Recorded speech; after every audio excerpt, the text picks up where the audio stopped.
the joint report with the East of England Local Government Association on the region's progress to delivering the 12 DLUC missions, and I think it's, well, that's going to be the main item on the agenda. But just by way of a bit of background information, our last meeting was actually a real-time meeting in the House of Lords, as it was, where we looked at a progress report on COP26, 1 year on from an East of England perspective. Lord Deben was our guest speaker, and it was I felt it was a very productive meeting. And subsequently, the Secretariat, we have written to the Energy Minister, Graham Stewart, just highlighting what came out of the meeting and the opportunities for the East of England. As I said, we are this afternoon focusing on the Levelling Up report, which is a culmination of work over much of the year, which followed on from the meeting that we had right at the beginning of the year with the Levelling Up Minister, Neil O'Brien. Now, an awful lot has happened since then, and Neil is now in the Department of Health. We were to be joined this afternoon by his successor, Lucy Fraser, who is a MP from the region, but in some ways you could say it's appalling timing. On other hands, you could say it's very good timing. She's actually otherwise detained in the House of Commons, where we are debating the Levelling Up and Regeneration Bill. It is possible there may be votes during the course of this meeting, which Daniel and I will have to disappear, and we will return as quickly as we can thereafter. Now, it's unfortunate Lucy can't be with us today to receive the report on behalf of the government. She will be speaking at the February reception, and I think, Steve, have we got any feedback on the report from the Levelling Up department? Well, just very briefly, I did hear from officials that they were very positive and welcoming the report, found it helpful, and they will be providing a full response and coordinating a response from other government departments as well in due course. So I think that was positive. But yeah, unfortunately, we don't have the minister herself. And it is, as I said, the main purpose of the meeting is to go through the report. It's a joint report. My own view is it's incredibly impressive. It's as I said, joint report from the APPG and the East of England LGA.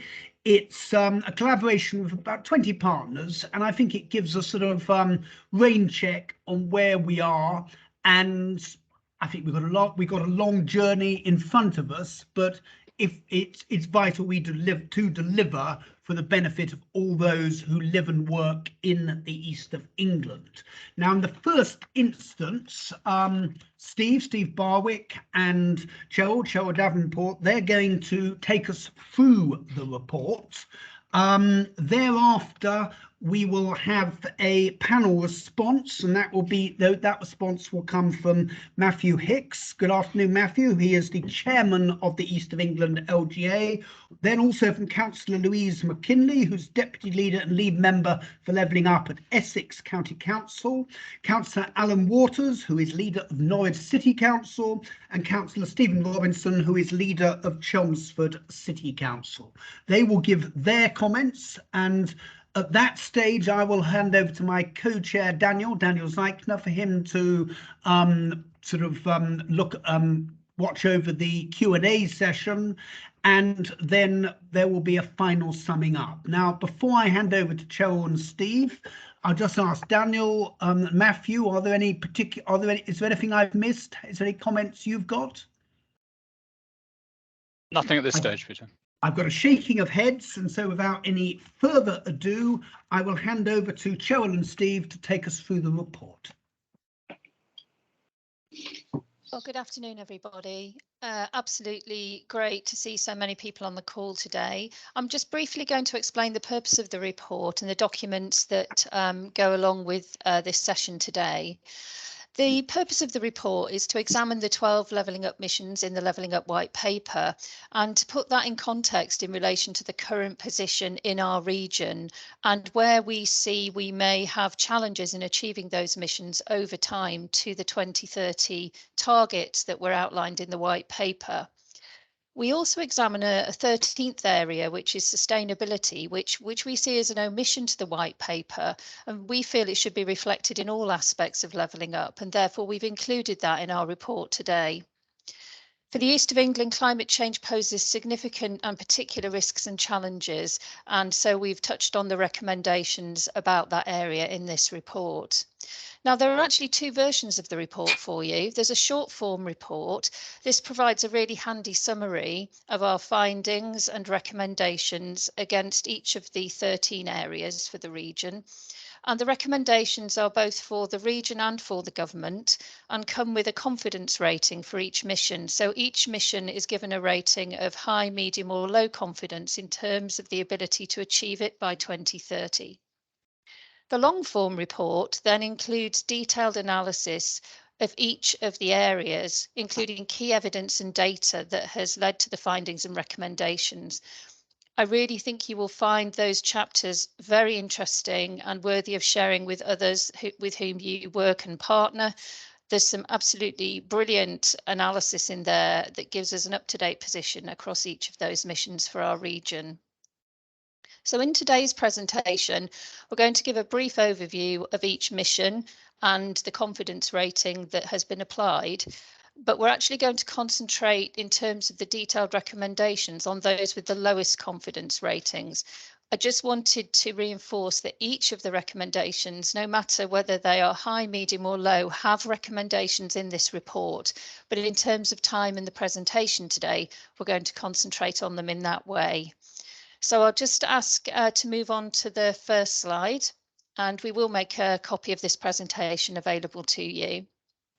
So the first slide, I've covered the purpose of the report. Just, some of the characteristics of the East of England are outlined here, and you'll find these in more detail in the preface of the main report and also in the summary report. It's just worthy of reminding ourselves that we have an economic success story in our region. We have many strengths and many sectors that are really burgeoning well, even post-COVID.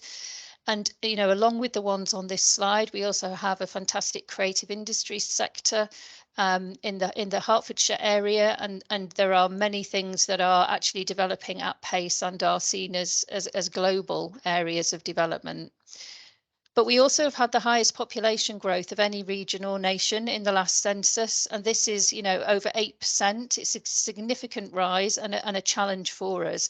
And if you look at that in the context of the fact that we've got the lowest, one of the lowest three per capita total public expenditure spend, we are really challenged in this region to keep pace with what we need in terms of infrastructure and other developments.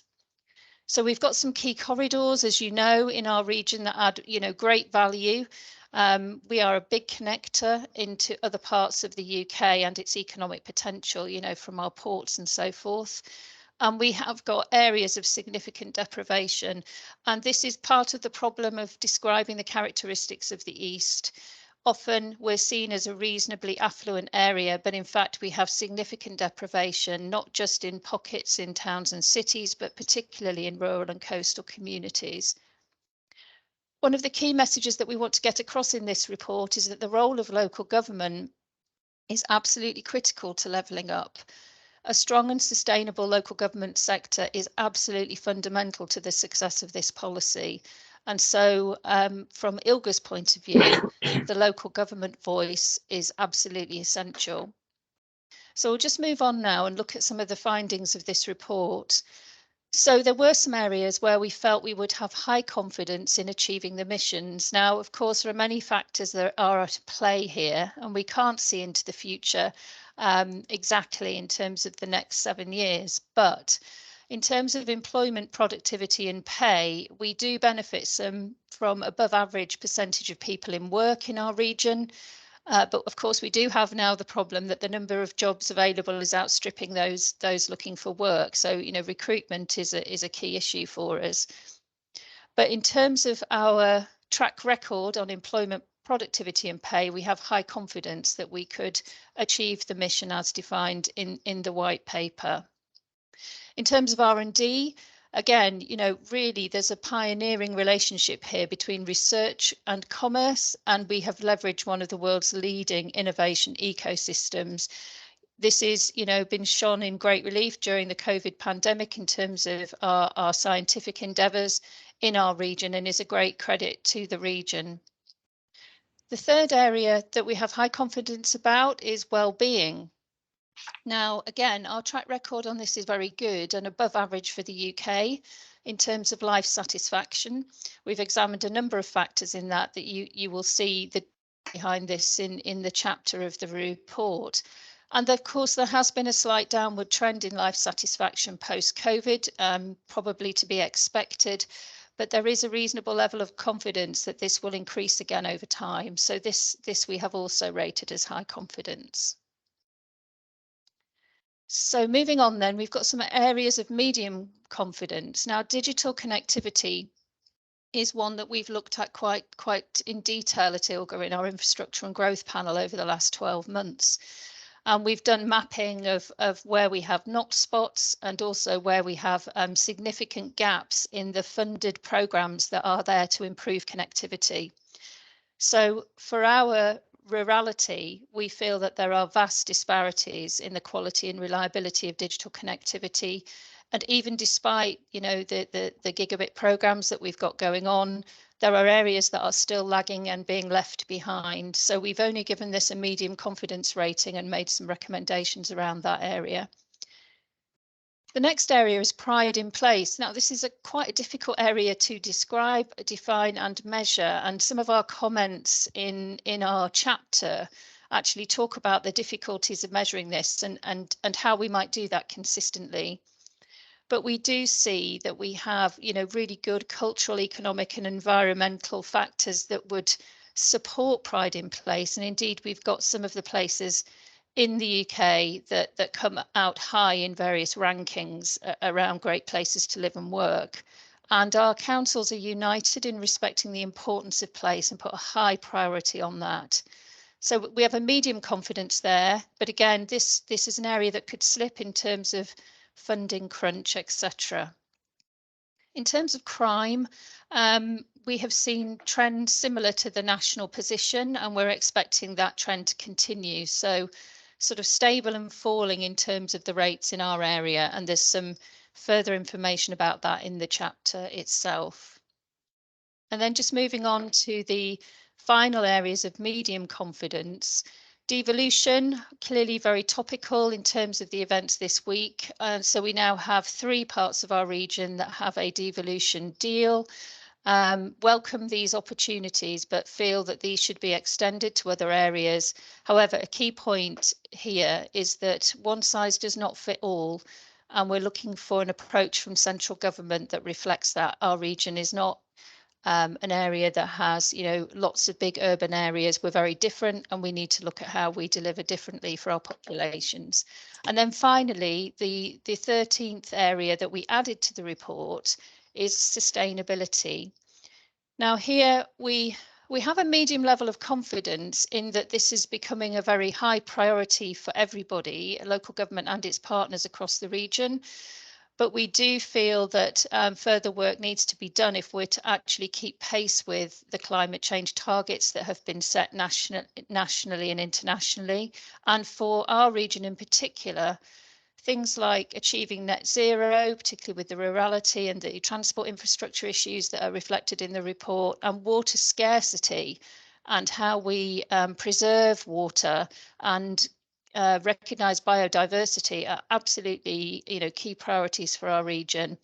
So we've put this as medium confidence for the reasons that partners are behind and wanting to deliver on this. But we have key challenges for our region that need to be recognised by government and supported in that regard. I'm now going to hand over to Steve, who's going to go through the areas of low confidence and also the recommendations that go with those. And as I said before, each of these areas does have a set of recommendations, but for time, we're going to focus on the ones with low confidence. Thanks, Steve. Thanks, Cheryl, and good afternoon, everyone. So transport is an issue that the APPG has come back to time and time again. And it needs to be said at the start, it's not all bad news. The government's commitment to East-West Rail was confirmed in the autumn statement, and the region's 17 ports and airports are indisputably an excellent international gateway, not just for the east of England, but for the whole UK. But things could and should be so much better. We still await some basic infrastructure that's long overdue, Ely and Huffley junctions, for example. And for too many, too often, the lack of good connectivity hinders, hinders rather than enhances, not just the economy, but also quality of life for many people. The actual government's mission here is actually quite ambitious. It says, we will by 2030 enjoy local public transport significantly closer to the standards of London, improve services, simpler fares and integrated ticketing. So I think our conclusion was, we are unfortunately a long way from that.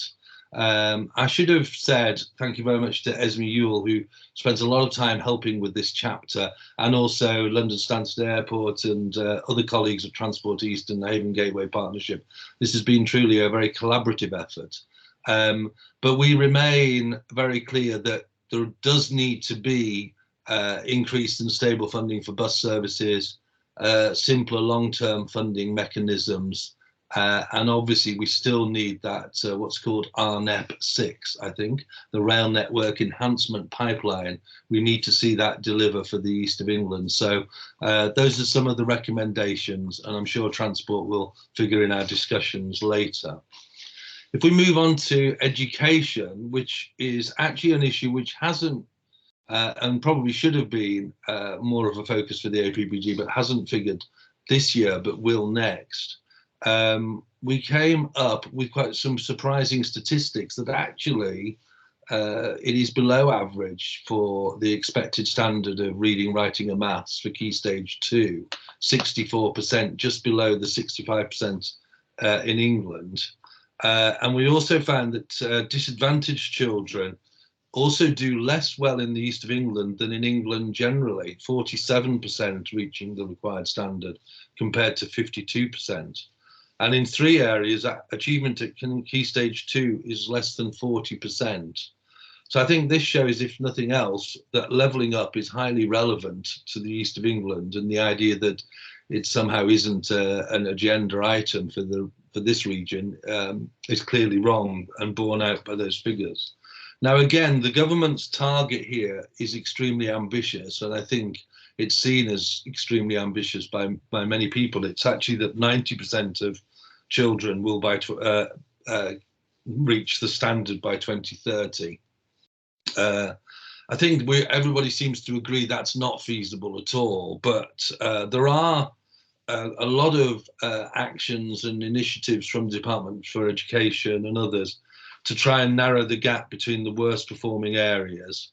And we've actually added some suggestions and recommendations that might help actually reduce the inequalities between some of the areas, including the funding for rural schools, including the money for special education needs and disabled children, and also that there's a need to focus on early years, because obviously it's been proven that early years education will affect outcomes at age 11. So moving on to the related issue of skills, Cheryl mentioned the very high employment level, and that success for this region brings with it its own challenges, and that means that there is actually a high demand for labour, and actually a far higher demand than there are of those who are unemployed. And those who are unemployed need the skills that are going to be fit them for the jobs that are required. So when actually drilled down, and again, I have to say, pay credit here to Beverly Wilkinson at the University of Essex, one of our academic partners, who helped write this chapter. When you drill down, you find out that in fact we have one of the lowest participation rates in high quality skills training, which again is kind of surprising, disappointing, given the needs and the demand in this area. We've also got low levels of take-up of apprenticeships and also of in-house training. And again, the government's mission would suggest that we need 20,000 more people completing highest quality skills and 8,000 more in the lowest skills areas. And I'm afraid this does not look attainable, although obviously we make recommendations, particularly around skills devolution, because I think everybody shares this aspiration. So although we may have low confidence, we want to make sure that we actually, change the dynamics on this and actually see improvements. The two other areas, the first of the last two areas, are health, and then we'll move on to housing. So health is another key levelling up issue, and one that we have looked at one point this year. And again, I want to just say thank you to Joan Skeggs, who, and indeed Cheryl, actually, who were writing most of this chapter. In brief, the East of England is just above the average for healthy life expectancy, 65 for women, 64.6 for men. But it's actually declined in the last 10 years. And there is also quite a wide variation between places.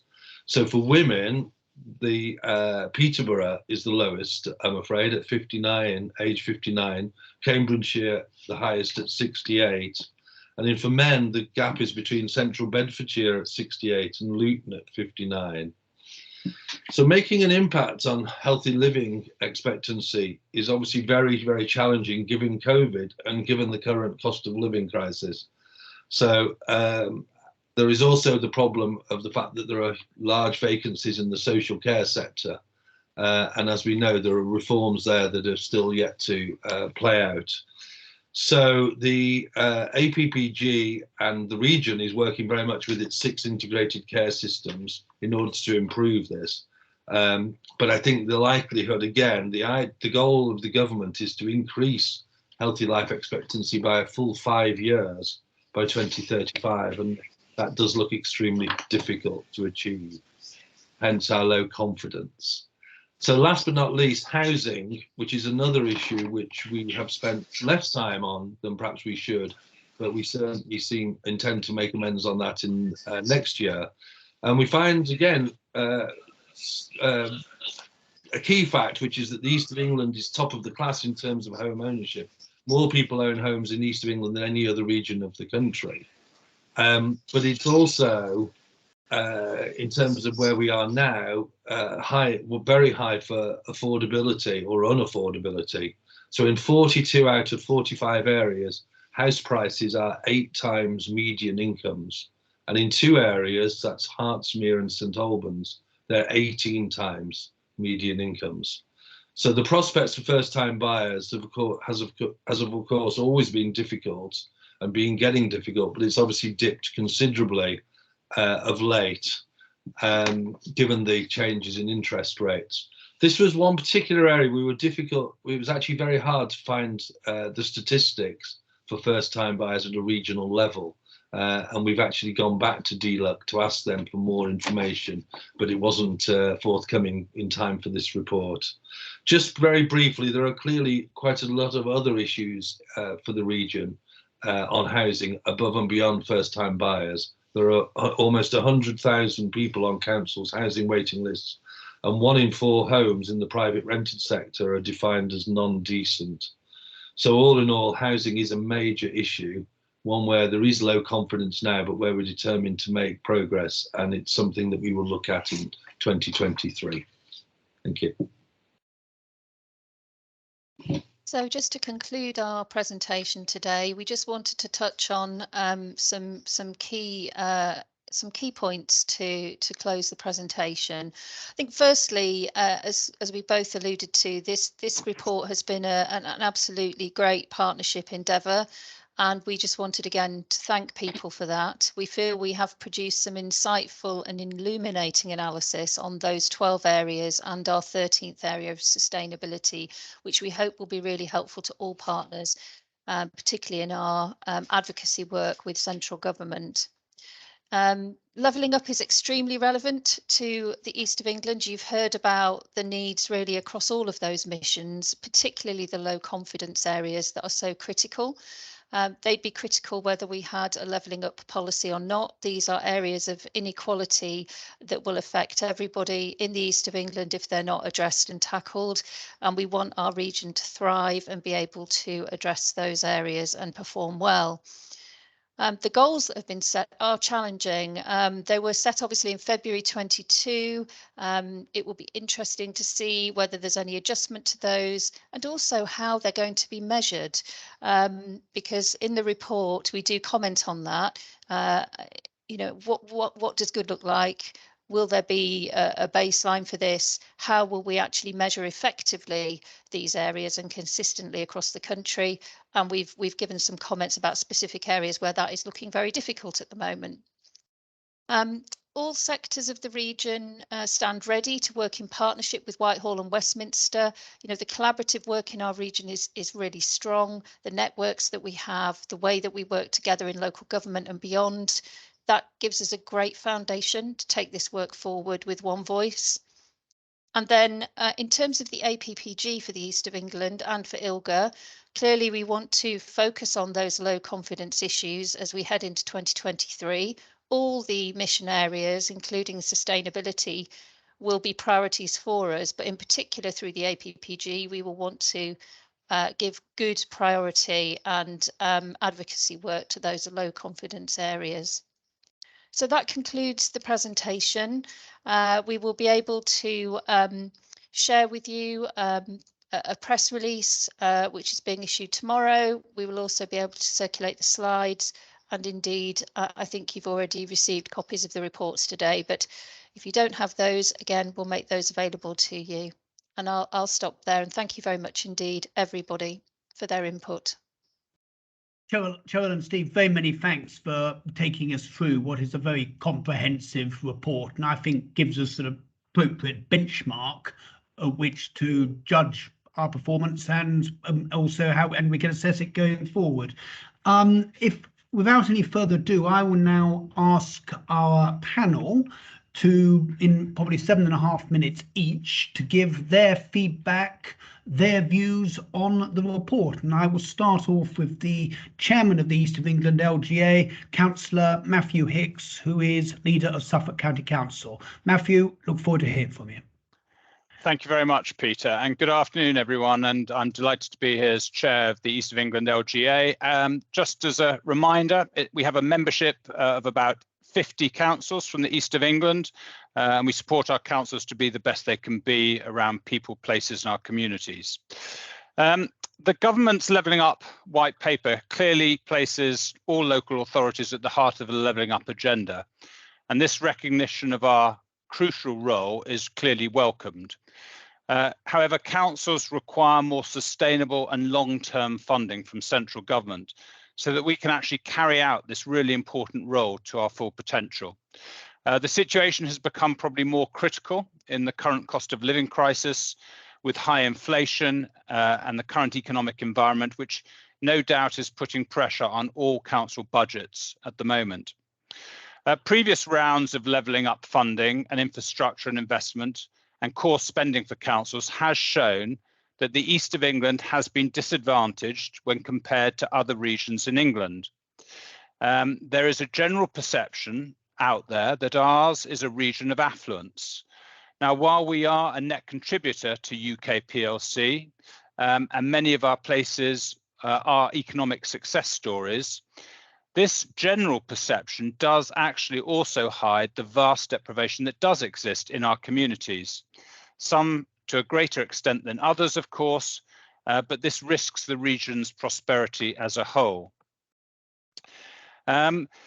So I'd really just like to particularly thank all the partners involved in the production of this report. It's been a massive collaborative effort, and the report has clearly highlighted those areas in the levelling up agenda that will require greater attention if the missions are to be achieved. Now, the act of producing this report has also provided clearly a substantial evidence base with some real key data sets that will be very useful for reviewing the progress in the future. I guess looking at the key takeaways for me, the improvement of our transport networks will be crucial if we are to achieve levelling up in the agenda. we must receive our fair share of funding for our transport networks, and that's critical. Our rural and coastal communities are particularly at risk of being left behind if they don't get greater support. The increasing and aging population in our region also poses specific challenges around social care and the health sector. And I think this really needs to be recognised by government. Although government has announced increased funding to support schools, that is an area that actually we're still seeing ongoing significant challenges, particularly around those with special educational needs and disabilities. So increased funding for schools and for local authorities is also required at this time to support these children and young people. So I think those, Peter or Daniel, I think Daniel, you've taken over now, those are probably the key points for me and the key takeaways out of the report. And I'll leave others to comment on other areas. Very many thanks for that, Matthew. You've still got me for a few more minutes, and then Daniel will take over for the Q&A session. And then next, I'll ask Councillor Louise McKinley from Essex County Council. Louise is the Deputy Leader there and the Member for Levelling Up. Louise, welcome hearing your thoughts. Thank you, Peter. And if I can just begin by adding my thanks to this piece of work. I think it's very timely and very useful. We have the white paper, and obviously this has started to identify some of the gaps on a regional level. And I would begin, I think, just by identifying how some of what we're talking about here absolutely sits at that regional level and indeed some of it national. But the importance of local government if we are to really drive change in some of the areas that we've touched on today. I endorse Cheryl's point at the beginning around sustainability. I think that's absolutely crucial. Without that, we'd have to question why we're bothering. And also the comments around well-being, the importance of well-being being included as well. I'd add my voice to that. A little bit of background in terms of Essex and our Levelling Up programme, if I may. In January this year, we launched our white paper, which set out our approach to levelling up, how we could effectively spread opportunity across the county. And we very much based it around people and place. And that was shortly followed by, obviously, the government's white paper. And one of the areas that jumped out at me, and Steve, I think you mentioned it, was the omission of early years in the national paper. Not only because, as all the data will tell us, it's so important in terms of delivering strong outcomes, but given some of the other targets that are in the white paper, it just seems to me to be at odds that we would be thinking about reading and writing later on in a child's life, but we wouldn't put any focus, or as much of a focus as we otherwise could, on those early years. So that for me is something that I would really like to see strengthened. Then there's clearly the link between the educational attainment, the skills, but also the actual physical access to some of those jobs, particularly in the deprived coastal areas. So I guess broad comments there around what's been said already. In terms of the programme that we're running in Essex, I very much see the role of the county council in this place as, in some cases, intervening, in others convening, and in others trying to influence. And I think throughout the whole thread of levelling up, that all of those aspects are so important. And it has been referenced that we can't make a change here and deliver this as any one organisation. And I think that's really important that is recognised across the piece. What is appropriate to be done at the national level, but then also what needs to come down, very much even down into the neighbourhoods within districts. Earlier this year, we went around the county doing some of the launches on a place base. We've identified 6 key areas within the county, which are very different. Some are rural, coastal and urban locations, so each coming with their own challenge.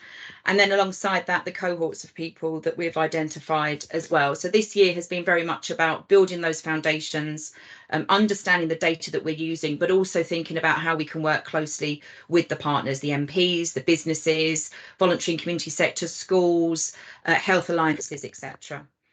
And then we've set about, we've launched 23 specific projects, which we have initiated as part of the drivers of levelling up, focusing that around skills, education, community and literacy. So you can see how these general themes fit in well to the white paper and the missions that have been included in there.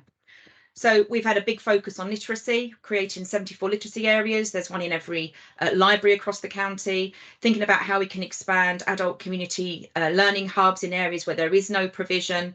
We've had the Essex Year of Reading with a wonderful programme of events, which has really tried to drive new educational initiatives, linking that in very closely with the schools to see what that can mean around some of that reading and writing targets within the report.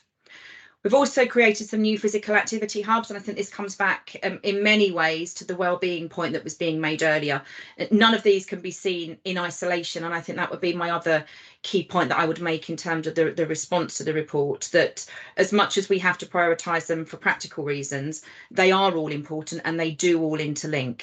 So if we all know, if we have healthy communities, that we are more likely to have better school attainment, in jobs, etc., and everything that comes with that. So the physical activity hubs are a really important part of that.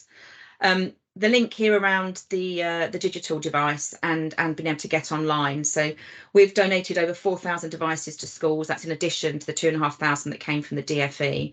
And we'll work very closely with some of our children and families teams to identify some of those more vulnerable young people who would really benefit from these. So again, thinking about what is the practical solution or action that we can take locally, and how does that then feed upstream into the higher level of the broader missions that are included in the report. And then just finally, our Activate Holiday Club, which we have expanded on top of what the government funds.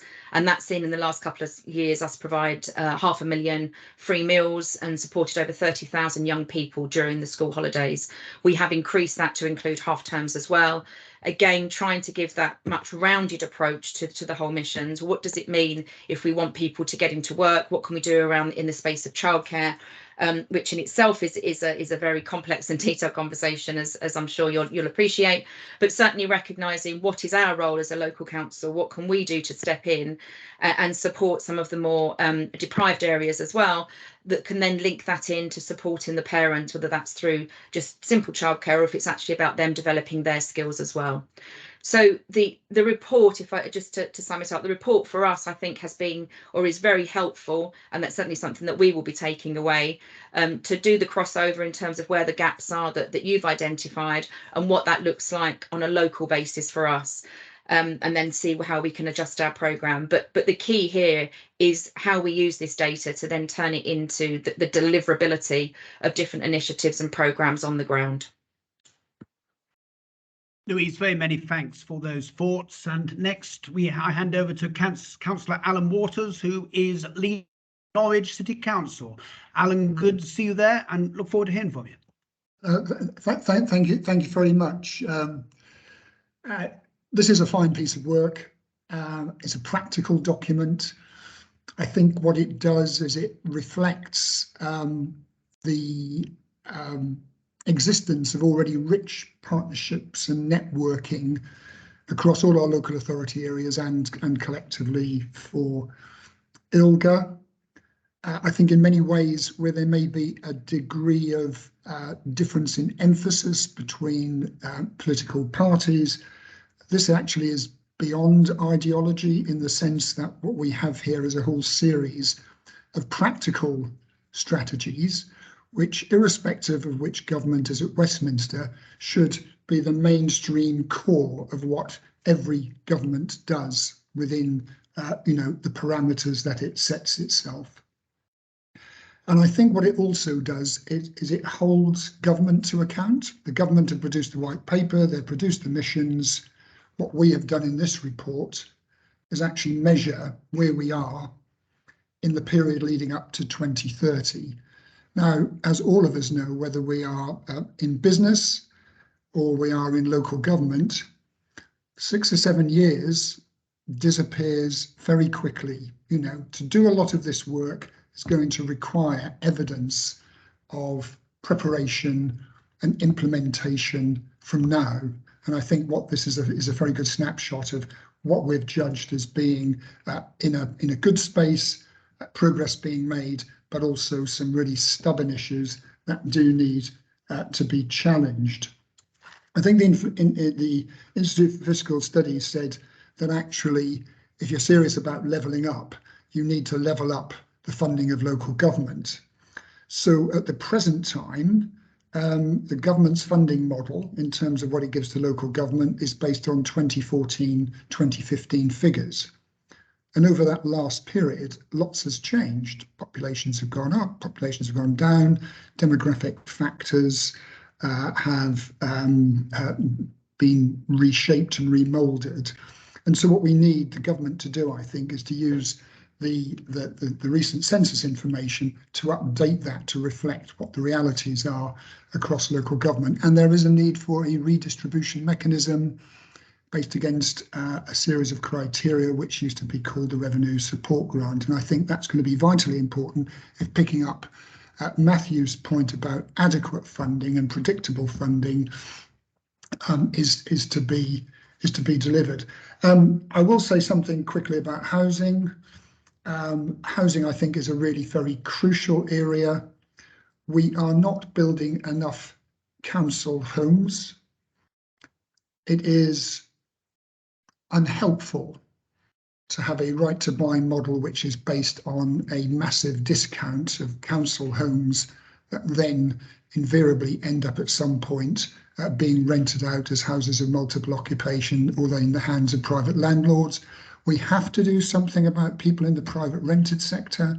There has to be a cap on the rise in rents, there has to be an increase in the local housing allowance, and there has to be security of tenure. Because if we think about the productivity of our workforce, and there's a lot of talk about that, you know, people having to move homes, work for their landlord, move their children to new schools, live with uncertainty. We have metrics about well-being here.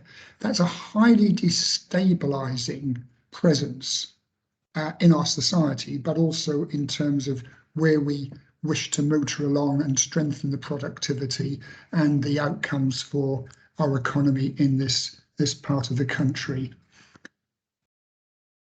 People being able to buy their own homes in quantum was at a time when councils were building 30% of the homes each year, because it allowed people to pay a reasonable rent, make savings, and then buy themselves homes. So we've got to solve that problem because there's a distortion in the housing market. And I'm concerned about the fact that, you know, the level of skills in this area is poor. We clearly need to improve that. But just as in COVID, local knowledge, you know, played a crucial role in our success against COVID. Local knowledge about what skill sets are needed, working with our partnerships, you know, across the economy, will deliver rapidly for government much better outcomes. And the thing is, we're also being asked, aren't we, to build into our budgets the crucial issues of the time, which is about climate change, about carbon emissions, and the report picks that up, and also the issues about flooding, to which we are particularly vulnerable in the east of England. So there are new kids on the block that are recognised in this report. And again, in partnership with government, we need to work on that.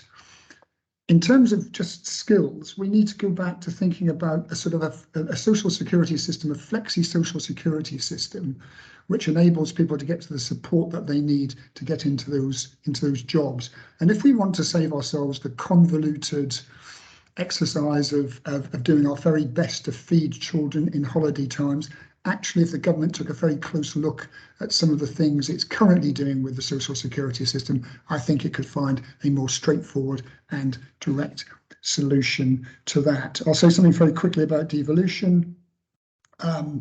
It's welcomed. It's additional resources if we're talking about Norfolk and Suffolk. And others of aspirations. The Essex model of devolution is part of this report.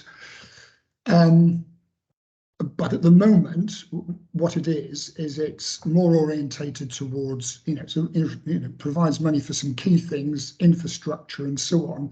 But what it fails to do at this stage is recognise the day-to-day services that we run. And if we think about what Beveridge said, in his book, Full Employment in a Free Society, he bundled together the welfare system, the economy, the health system, the economic systems to generate that full employment, and saw all of those as integral to rebuilding the British economy after the Second World War. And there's a lot of rebuilding that needs to be done with our economy. And so I think government needs to think, not in silos, not in some things are better than others to invest in, but actually those things are integrated together. And the last point I'll make is we need to level up the country. I mean, that's absolutely true.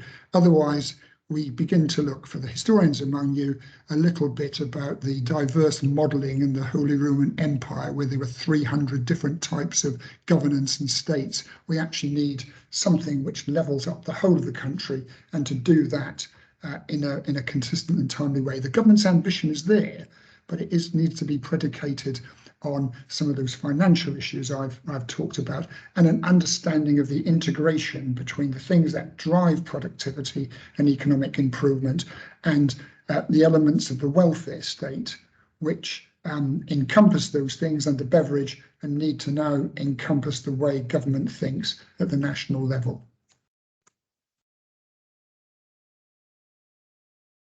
Alan, very many thanks for setting out those thoughts. And finally, our final panelist is Councillor Stephen Robinson, who is leader of Chelmsford City Council. Stephen, over to you.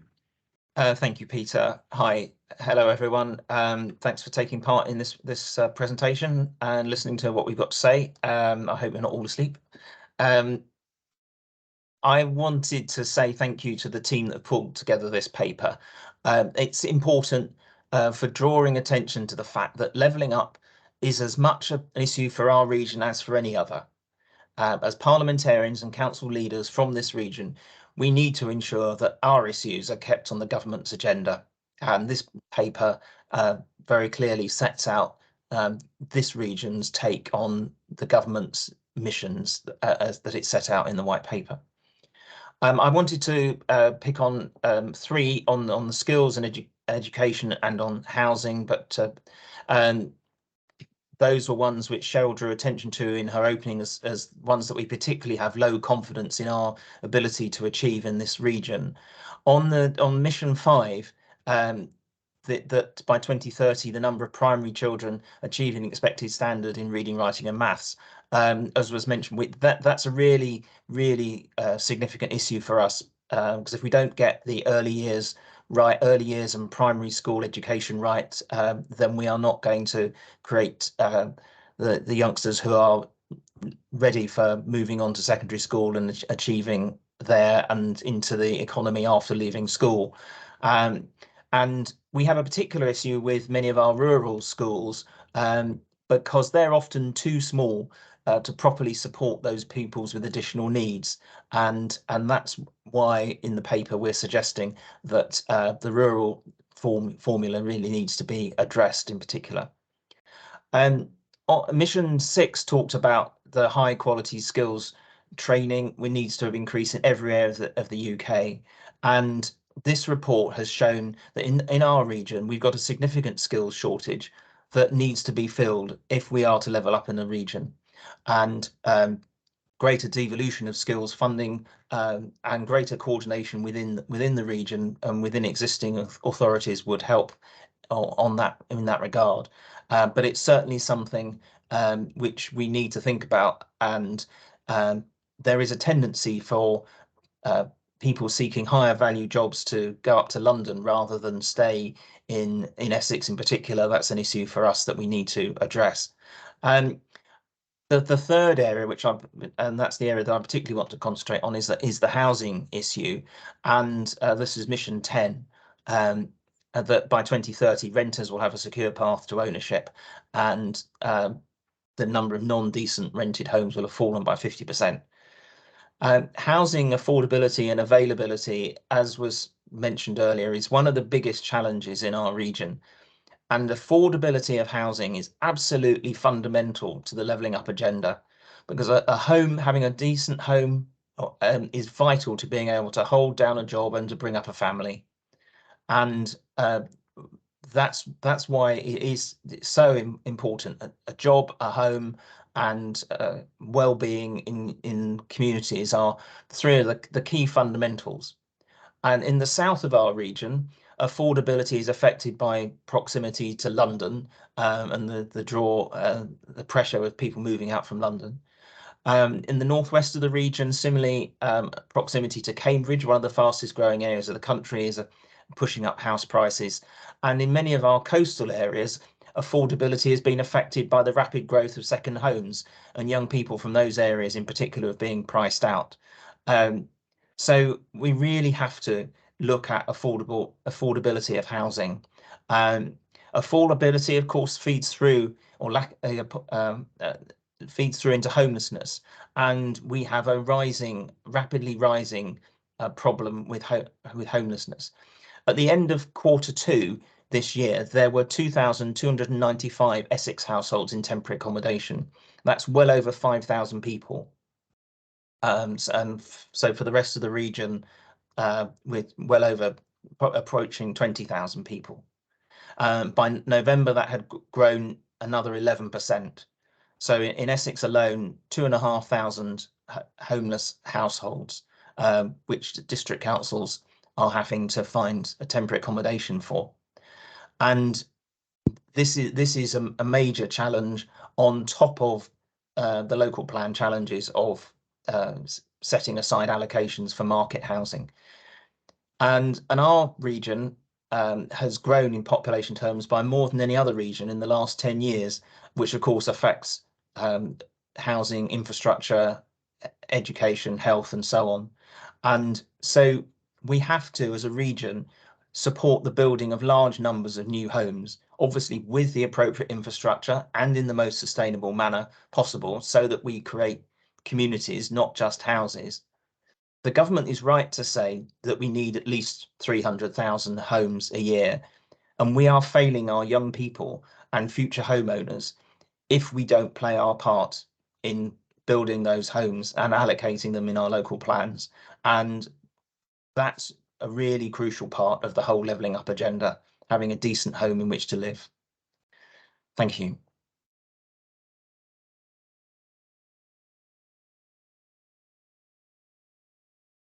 Well, thank you.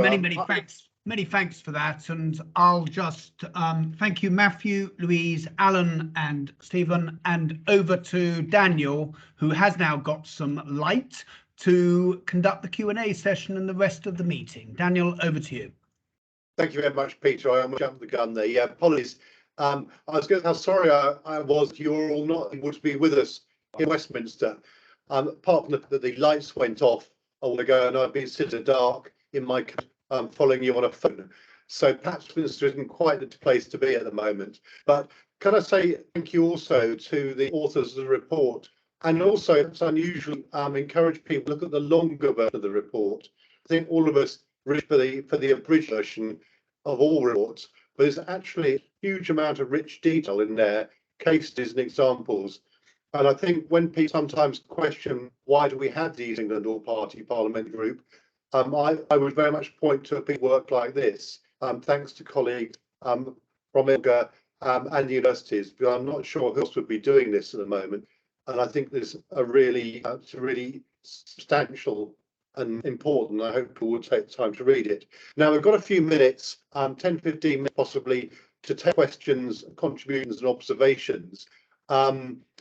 So if people can behave in the normal way, in other words, raise your virtual hand, possibly wave for those who've got your camera on, or do as Phil Smart very sensibly done, which is put an observation in the chat. And I was wondering, Steve, whether I'm not sure we had the ability to bring people in at this point to actually speak, or whether it's just a case of me recording the question. Can you remind me? I think people can ask a question. They just have to turn their mic off. So, if Phil would like to, it's a point to which I do think I do know the answer. But Phil, if you just want to flesh out, if you're there. Yes, thank you very much, Daniel. My question, I'm Philip Smart from the Rail Freight Group, although there are one or two in the room who probably recognise me from my local government role in Ipswich. But my question is this: the Rail Freight Group welcomes the call for progress on Ely and Hawley junctions. But does the report express the benefits these junctions bring to other regions of the UK, for example, the Midlands and the North, that are perceived at any rate to be in greater need of levelling up? Thanks, Phil. I think I'm back this straight. I'm back Steve, actually, because he might be able to say a little bit about the huge amount of work that's done in the run-up the autumn statement on rail issues in the region, to some success, I would say. Steve, perhaps you'd like to say on that, and if any of the panelists want to come in at all, please indicate. Yeah, no, thank you. I mean, probably Andrew Summers probably better qualified to answer, but in brief, yes, this is an issue we've looked at, and we've actually tried to emphasise a number of times to the government. And we did have a meeting with Robert Courts when he was Transport Minister about these corridors and about how actually, you know, what's basically good for the east of England and would serve people here would also serve the rest of the country very well. I think that's one of the messages that we're trying to get across, which is the success that is here in the east of England needs to be helped, not hindered, and that success isn't just to benefit people here, it would benefit UK PLC as well. So, and I think that did have some positive results with the East-West Rail announcement that was in the autumn statement. As I said earlier, we're still lacking decisions to be made about Ely and Huffley junctions, but though we have been at pains to get across the fact that these are hugely beneficial across the country, not just for ourselves. I think Andrew's put up his hand, so he probably wants to just add something. Yeah, I've just spotted that, so thank you. Andrew, would you like to come in? Yeah, thanks, Steve. Good afternoon, all. So I'm Andrew Summers. I'm Strategic Director of Transport East, subnational transport body, Suffolk, Essex, Southend and Thurrock. But our neighbouring national transport bodies, Heartland, who are also part of this geography, are here as well in the form of Naomi Green. And we've been working very closely together on Ely and Hawley, and most notably pulling in our partners from the Midlands and the North as well. So Midlands Connect and Transport for the North are both supporters of the Ely and Hawley schemes. And we've been doing a lot of work with them recently to make sure that combined case for the benefits across the entirety of the UK is made for those schemes. So there's been a lot of work taking place on that. While I've got the stage here, also worth mentioning that I've been working with other partners here on the rail plan more generally for the East of England. We had a very successful roundtable in Parliament about 2 weeks ago. A number of people here were also there as well. Peter, you were there. Lord Hazelhurst and others were also there, where we initiated the work on a rail plan for the East to set out over the short, medium and long term what our rail needs to do to support the economy, our environment and society going forward. That piece of work is being kicked off as we speak, and we expect to conclude that over the next 12 months. So a lot of activity on rail, looking at its contribution to the wider economy, not only in the East, but to the rest of the UK as well. Thank you. Great, thanks, Andrew, for that. Right, I'm looking to see more hands or contributions. At the moment, I'm not seeing any, so I'm going to lob one in of my own. And I appreciate if I missed that when I was sitting in the dark. Someone may have commented on this, but I found one of the shocking things. I've got Olivia. So before I continue my point, bring Olivia in. Well, I was very happy to wait, Daniel, for your reflection if you want, but I just thought I'd get in the queue for afterwards. So, okay, fine. It was more a comment really, and I think we have touched on it in the report, which, as Steve said, has been a big collaborative effort. But given your seat in particular, Daniel, and other people on the group, I just wanted to sort of emphasize again the direction, I think, for the region, which has a real strength in agri-food and agri-tech, and where we see that going. And in the longer report, I've drawn attention to some work that we're doing with another Norwich-based company on gene editing, but which is an example of lots and lots of things going on in this area. So it's not so much a question, more as a comment, but I think levelling up, it's we can sort of go to the really important missions, but I think actually whilst we're looking at USPs, if you will, for the region, given that we've got so many growers, farmers and that sort of thing, actually I do see so much scope for the agri-food industry in particular. Thank you. No, thank you very much. Point very well made. And as the person who led the opposition on the bill in the Commons, I'm very well aware of the powerful interventions coming from Norwich. So thank you for that. The question I was going to raise was about housing, actually, and I picked up some of our points. The thing I found shocking in the report was the finding that 1 in 4 properties in the private rent sector don't meet the decency standard. That doesn't come as a surprise to me in a city like Cambridge, where a very high proportion of people in the private rented sector, a lot of it really is good enough. And I suppose it's really just a question, really, as to what would be needed in the view of people on the ground to actually do something about that, because it's not a new problem. And I think we look at people who are very vulnerable in that sector, frankly, I think it is a particular problem. So I think I'll lob that first to Alan, but if any others want to come in, please do. Thanks, Daniel. Well, by serendipity and in a timely way, the Guardian did a lengthy article on our Sterling Prize Award-winning housing in Goldsmith Street. And whereas the tenants of that development, it's a passive house development, were feeling the pressure in terms of the cost of living in other areas, energy costs were not one of them. So energy costs are cut by at least 70% in that housing stock, and we're building passive house or passive house standards in a number of housing developments across the city. And frankly, that is in a time of climate change and, you know, the kind of extreme moments we're going through at the moment and this week, that really needs to be the benchmark. Not it's great to be an exemplar, but actually it really needs to be standard.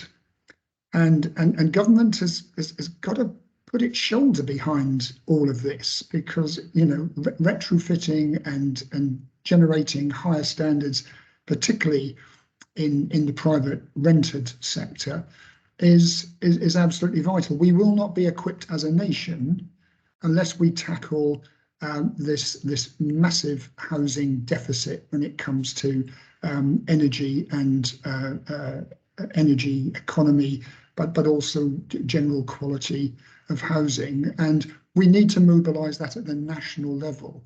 Let's remember that the Labour government after the Second World War started that massive house building programme. It was a Conservative government under Macmillan who ramped up on a military scale the ability to build 350,000 houses a year, and that's what we need to turn our attention to, with local government as the key partners in delivering that.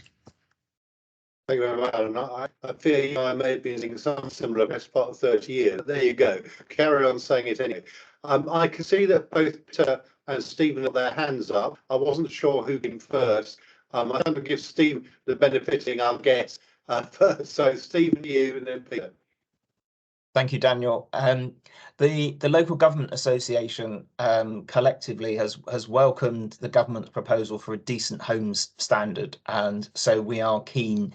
All councils are keen to see that coming in as soon as possible, and that the government needs to make failure to comply with the decent home standard a criminal offence, so that councils have the powers to act.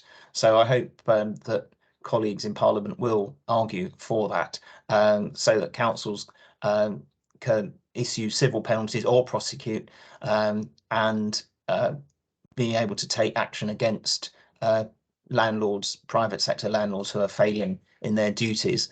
So that's one area which needs to change. And the other point is, Alan's absolutely right. I mean, it's insulation. The Future Homes Standard, it's good, but it's not enough. That the government is catching up with that. By 2025, a 75% reduction. That's still significantly further behind where we ought to be if we're going to hit our whole economy zero carbon target by 2050, because new homes are just a small, tiny proportion of the total housing stock. It's existing housing stock where the problem is, and that's even if every single new home was zero carbon within the next few years, that would not address the issue. And as we know, over 20% of United Kingdom's emissions are from housing. So that is a crucial part of the levelling up agenda as well, because it's about housing costs. So and those are areas where local government can help. Very, thank you. I've got Richard Roberts as well wanting to comment, but Peter, did you want to come quickly? Yes, I'll just very quickly. Sorry, I dropped out there for a moment, Daniel. Not quite sure what happened. I don't want to hog it, but just a technical question, probably for Steve and Cheryl. Obviously, in those goals where there is low confidence, we have healthy living and skills. Now, I'm conscious that in probably the last few months, there have been two initiatives to address those problems. In the area of healthy living, the setting up of integrated care boards, and in the area of skills, the setting up of LSIPs, local skills improvement plans. I just wondered if there was any confidence that those two initiatives would would help. Come to time, so if I go to Cheryl that, and then I'll go to Richard Roberts, and that will probably have to be the last question. Okay, so I'll pick up particularly integrated care systems and boards. We recently held a region-wide webinar about the early days of ICSs in our region. One of the key themes that came out of that webinar was the fourth aim of ICSs is the contribution to socio and economic factors relating to health and well-being. And the key concern, I think, that this fourth aim is that it's number 4 of 4 and may be treated as number 4 and not have the level of priority that it needs, when actually this is the thing that will unlock so much of the healthy life expectancy and health and well-being factors in our communities. So I think from that webinar we would say that the governance systems have been put in place for integrated care systems since July. But the real test will be how much of their time and resource collectively is given over to the fourth aim of ICSs. And I think the jury was out on that at the webinar that we had, albeit early days, but part of the work of EELGA is about influencing through those partnerships and relationships the importance of that fourth aim and the skills and expertise and knowledge that local authorities can bring to that so that each ICS is more successful in that regard. So I'll leave it there. Thank you, that's very helpful. And finally, the final point from Richard Roberts. Thanks very much. First of all, as a chairman of ICP, watch this space. Let's do health on another occasion, because there's not enough hours for this evening. Any of us have been connected with it are probably like me, slightly hair challenged, follically challenged. Three things.